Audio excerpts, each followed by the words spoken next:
కలిసి వచ్చే కాలానికి నడిసి వచ్చే కొడుకులు అంటారు. ఇప్పుడు జగన్మోహన్ రెడ్డి గారి మాస్టర్ ప్లాన్ ఏంటి? వై నాట్ 175 కీలకం.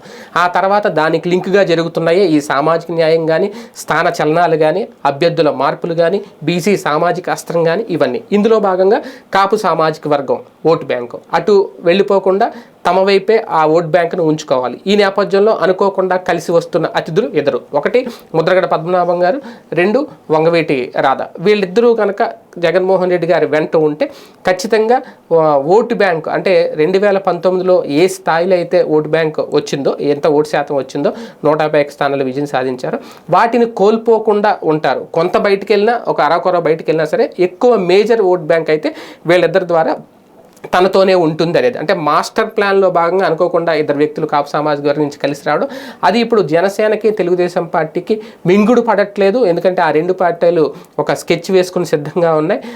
ఒక గెలుపు ఊహల్లో మునిగి తేలుతున్న నేపథ్యంలో ఈ కాపు సామాజిక వర్గం ఓటు బ్యాంక్ గనక వీళ్ళిద్దరి ద్వారా కంప్లీట్గా వైసీపీ వైపే ఉంటే అది ఊహించని దెబ్బ అవుతుంది, ఊహించని షాక్ అవుతుంది అనేది. మరి ఈ మాస్టర్ ప్లాన్ సక్సెస్ అవుతుందా? ఇంతకు మించిన మాస్టర్ ప్లాన్ని చంద్రబాబు నాయుడు గారు, పవన్ కళ్యాణ్ గారు వేస్తారా? చూద్దాం.